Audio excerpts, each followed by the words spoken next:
Sir ಹೇಳಿ sir, ಈ ಮನೇಲಿ ಒಂದು ಕೊಲೆ ಆಗಿದೆ, ಈಗ ಯಾವ್ರಿಗೂ ನಿಮ್ಗೆ ಏನು ಸಂಬಂಧ, ನಿಮ್ಗೆ ಹೇಗೆ ಗೊತ್ತು ಮಾಹಿತಿ? ಸರಿ, ಅದು ಕೊಲೆಯಾಗಿರೋರು ಬಂದು ನಮ್ಮ ಅಣ್ಣ, ಅಂದರೆ ನಮ್ಮ ದೊಡ್ಡಮ್ಮನ ಮಗ ಅವರು. ಅವರು ನಮ್ಮ ದೊಡ್ಡಮ್ಮನ ಮಗ. ಈಗ 1.5 ವರ್ಷದ ಹಿಂದೆ ನಾವು ಮನೆ ಬಾಡಿಗೆ ಕೊಟ್ಟಿದ್ದು. ವಾಸವಿದ್ದವರು ಬಂದು ಬಾಡಿಗೆಯಲ್ಲಿದ್ದರು. ಮುಂದೆ ರಾತ್ರಿ ಏನಾಯ್ತು ಸರ್? ರಾತ್ರಿ ಏನಾಗಿದೆ ಏನು ಎತ್ತ ಅಂತ ಒಂಚೂರು ಮಾಹಿತಿ ಇಲ್ಲ ನಮಗೆ ಬೆಳಗ್ಗೆ ಫೋನ್ ಮಾಡಿ ನಮಗೆ ಹಿಂಗೆ ಆಗೋಗಿದೆ ಅಂತ ನಮ್ಮ ಅಕ್ಕವ್ರು ಫೋನ್ ಮಾಡಿ ನಮಗೆ ತಿಳಿಸಿದ್ಮೇಲೆ ನಾವು ಇಲ್ಲಿ ಬಂದು ನೋಡಿದ್ಮೇಲೆ ಗೊತ್ತಾಗಿರೋದು. ಸರ್, ಈಗ ಈ ಕೊಲೆ ಈಗ ಮನೆಗಿದ್ರ ಸರ್ ಕಾರ್ತಿಕ್ ಅವ್ರ ಕುಟುಂಬ, ಅವ್ರಿಗೂ ಅವಿನಾಶ್ಗೂ ಯಾವ ರೀತಿ ಸಂಬಂಧ ಇತ್ತು? ಅವ್ರು ಯಾಕೆ ಅವ್ರನ್ನ ಅಲ್ಲಿ ಮನೇಲಿ ಯಾವಾಗ ಬರ್ತಾ ಇದ್ದ ಅವನು?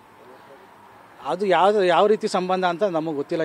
ಏನು ಅವ್ರ ಪರ್ಸ್ನಲ್ ಏನಿತ್ತು ನಮಗೆ ಗೊತ್ತಿಲ್ಲ. ಅದು ನಾವು ಬಾಡಿಗೆ ಕೊಟ್ಟಾದ್ಮೇಲೆ ಬಂದು ಪಕ್ಕದಲ್ಲಿ ಒಂದು ಮನೆ ಇದೆ, ಅವನು ವಾಸವಾಗಿದ್ದು ಅಲ್ಲಿ. ಅವರು ನಮ್ಮ ಅಣ್ಣವರು ವಾಸವಾಗಿದ್ದಲ್ಲಿ. ಆಮೇಲೆ ಇವರು ಪರಿಚಯ ಆಗಿ ಆಮೇಲೆ ಇವರು ಏನು ಪರಿಚಯ ಮಾಡ್ಕೊಂಡು ಏನು ಮಾಡ್ಕೊಂಡ್ರು ಗೊತ್ತಿಲ್ಲ.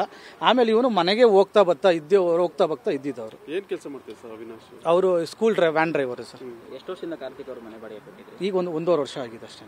ಅದಕ್ಕಿಂತ ಮುಂಚೆ ಇದ್ರ ಜೊತೆ ಅವಿನಾಶ್ ಚೆನ್ನಾಗಿದ್ರ? ನಾವೇ ಇದ್ದಿದ್ದೋ ಮನೇಲಿ. ನೀವು ಅಲ್ಲ, ಅವಿನಾಶ್ ನಿಮ್ ಜೊತೆ ಇದ್ರ ಅವಾಗ? ನಮ್ಮ ಜೊತೆ ಇರಲಿಲ್ಲ, ಪಕ್ಕದ ಒಂದು ರೂಮ್ ಇದೆ, ಆ ರೂಮಲ್ಲಿ ಇದ್ದಿದ್ದು ಅವನು.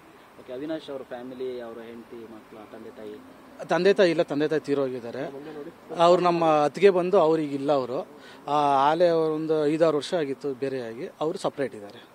ನಿಮ್ಮ ಹೆಸರು ಸರ್? ರಾಘವೇಂದ್ರ.